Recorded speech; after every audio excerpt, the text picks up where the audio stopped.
We had another incident. And look, I will tell you this. I don't blame Angel Reese for being mad because Bree Hartley pulls Angel Reese's hair. Okay? However, you can be mad and you don't have to lose complete control. Angel Reese just dropped a triple-double, but forget the stats because this went full WWE. After a hair yank turned her into the Incredible Hulk with lashes, we're talking flying braid-side eyes sharper than her elbows, and a meltdown so dramatic it made the scoreboard irrelevant. What really went down was a basketball or a Bravo reunion show. Stick around, because this chaos deserves a popcorn bucket and a referee with therapy training. You won't believe what happened after the at their home court. Her name may be Angel, but she far from God, okay? Because this was a very spicy game. It was giving very passionate, it was giving aggressive, it was giving tenacity, being ferocious. Because why Angel Reese pressed both Bria Hartley, Olivia Nelson-Ododa, and Tina Charles, okay? Because Bria Hartley accidentally grabbed one of her braids. How do you accidentally pull somebody's hair? Now, come on now. Specifically on a play like that, we're supposed to be guarding somebody. Angel Reese trying to go up for a layup or whatever she was doing. And like Bria Hartley like just grabbed one of her pigtails, one of her braids that was like braided down to her like her waist. And Angel Reese, of course, she had the right to react the way that she did. Let's talk about the real violation here. The hair pull, not the triple-double, not the rebound count, not the scoreboard hair pull. Because once you start yanking braids on purpose in professional basketball game, we've crossed from sports into soap opera territory. And somehow nobody's treating this like a felony. It is like, sorry, but hair pulling should be an automatic ejection the way eye poking is in the NBA. And she's going to pull Angel Reese's hair. Oh, here we go again. All right. And you see Angel Reese pushed Olivia Nelson-Ododa, Nelson-Ododa right there. There's the hair pull. Now watch her just walk in to separate, and she has to lose her mind. If you can't keep your hands to yourself, you shouldn't be on the court. This isn't middle school gym class. It's supposed to be the WNBA, not WWE with ponytails. And let's be real, that wasn't incidental contact. That wasn't a basketball play gone wrong. That was a full-on deliberate yank. Like she was trying to reel in a catfish with a weave, and instead of calling it what it was, a cheap shot, they're over there acting like. Reese was the victim because her team won. She's passionate, she's emotional.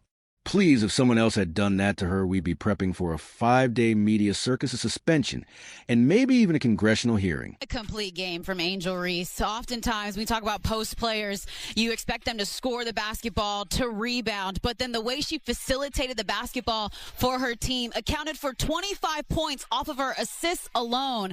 It's great to see her in her second season really develop other areas of her. But because it was Reese doing the pulling, the league apparently handed out hugs and juice boxes.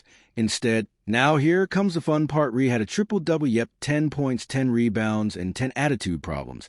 And suddenly ESPN's out here talking like she cured cancer on the court. Triple-double for Rhea, okay. Angel Reese, why does she get so tough with the little ones? Why does Angel Reese act like this big, tough, and rugged chick when it comes to the small people? You know, she likes to get at the smaller people on the court. But when a bigger person steps to her, she gets a little bit more timid and meek. Now, Angel Reese today had a triple-double. And the world is probably going to explode on that. She had 11 assists, two turnovers only, which is actually pretty impressive. Her teammates obviously made some shots. She was only 2 of 7 from the field. So she shot 28.5% from the field to end up with her, 10, 11 points or whatever it was. And she got most of her points from the free throw line. But that wasn't the story of her game today against Connecticut. The story of her game today was hair pull, the hair pulling, and her reaction to her hair being pulled. And now, in a vacuum, I actually don't have much issue with the reaction that she had from her hair being pulled. I really don't. Can't say I have any issue with her reaction, just being real. What I have an issue with is her being such a fucking hypocrite, because she's a hypocrite. So what you mean she did her job, or while a professional athlete doing professional athlete things, should we rename the league after it to maybe cancel MVP voting? While we're at it, since clearly nobody else matters when Reese breathes air, and collect stats. Meanwhile, Caitlin Clark drops 30 in silence and gets hit with elbows and body checks like she wandered into an underground fight club, but Angel Reese scores a low-efficiency triple-double. And ESPN practically tries to airlift her into the Hall of Fame mid-season. Can we get some consistency? Or do the rules only apply depending on who's throwing the punches? Or, in this case, the ponytail tugs. Now, let's circle back to that glorious irony. Angel Reese thinks it's perfectly okay to pull someone's hair intentionally on national television, but let someone accidentally graze her bun, and suddenly she's filing a grievance with the United Nations, the same person who can launch into a rage monologue if someone so much as breathes near her edges. Is out here treating other players' scalps like jungle gyms. You can't have it both ways. You don't get to be the league's ultimate victim and the lead instigator at the same time. So lads, today we're going to be talking about the Sun and Sky game, and the Sky got their third win of the season, putting them to third last in the W, which isn't, like, they're 3-7. They're not good. Like, they're almost certainly not going to make playoffs. But at the end of the day, look, it's not like they're not going to be a half a game off the Mystics if the Mystics lose today. We also really want the Mystics to win today, because, lads, if the Mystics win today, all the Fever have to do is beat the garbage Connecticut Sun, and they're in the Commissioner's Cup final. Like, the Fever are this close to making the Commissioner's Cup final. And here's the real kicker. She acts like the hair on her head is sacred property, like you need a notarized permission slip, a signed NDA, and a blood oath before you even think about brushing past her curls. But then she turns around and turns someone else's braid into a rope swing mid-possession. That's not passion. That's pure hypocrisy. And HD, you know what's actually sickening, not just the behavior, but the look of utter smugness that follows it. Like she's proud, like she just did something worthy. Of a Nike ad, you pull hair and then strut around like you just wrote the Declaration of Independence. Angel Reese's entire attitude has become exhausting. It's like she walks onto the court thinking she's doing the world a favor by showing up every foul somehow. It was never her fault. Every confrontation, always someone else disrespecting her.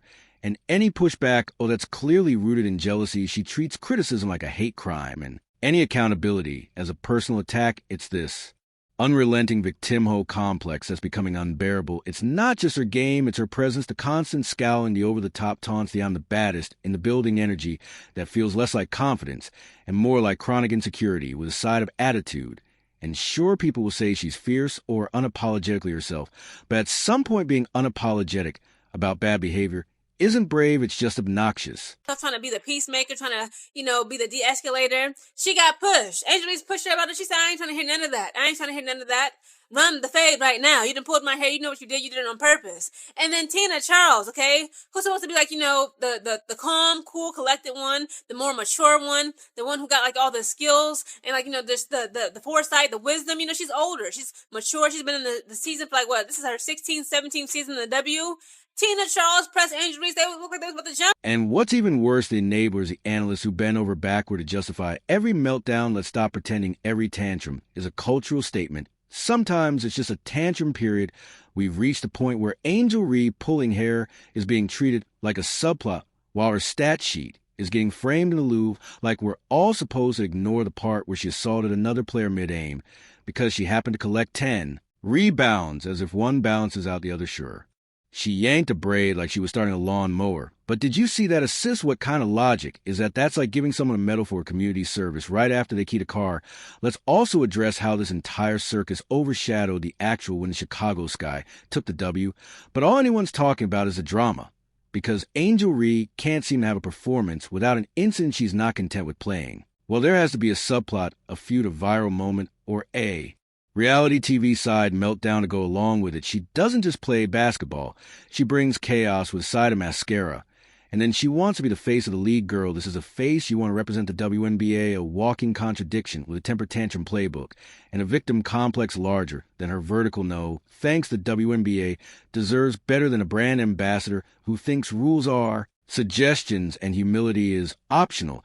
Imagine the double standards if another player, let's say someone less media favored, pulled the same move, hair pull, flex, sneer, strut. Play. You got Angel Reese going up for a rebound. We mentioned the physicality And here comes the player behind her.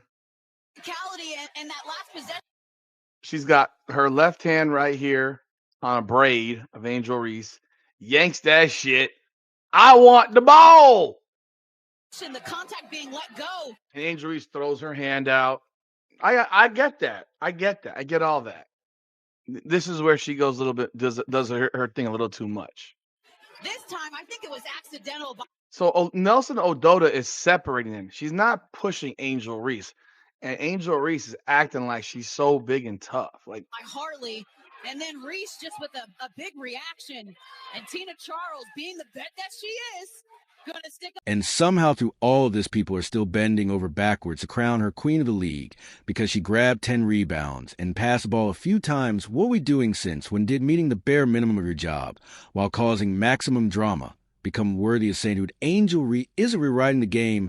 She's just rewriting the rule book to excuse herself from it. But sure, keep feeding the narrative, let the headlines scream about her historic triple-double while burying the fact that she turned the court into a hair salon brawl.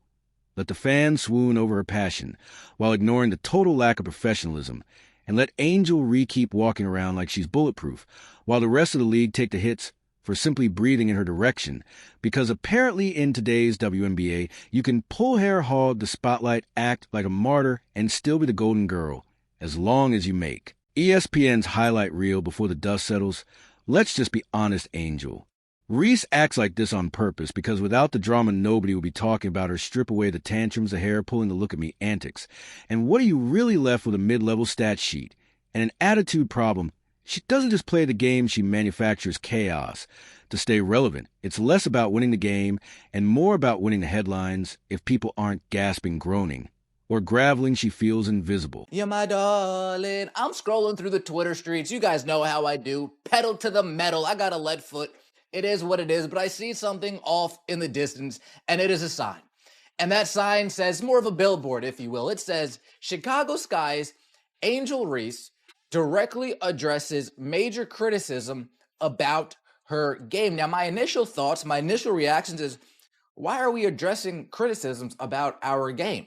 Shouldn't we be working on our game? Shouldn't we be in the training facility? Shouldn't we be in the practice facility? Shouldn't we be in the gym? Shouldn't we be doing something that, I don't know, enhances our game? Now, to be fair, this is a little bit more concerning than I actually thought. He's turned hypocrisy into a sport within the sport. You can practically set your watch by it. First comes a foul play, then comes a strut, then the meltdown. When she gets even a taste of her own medicine, the whole pattern is as predictable as her press conference's blame brag and bathed in controversy like it's exfoliating her brand. And the worst part, there's genuine talent underneath all that noise. You can see flashes of it. The rebounds, the footwork, the hustle, but it's buried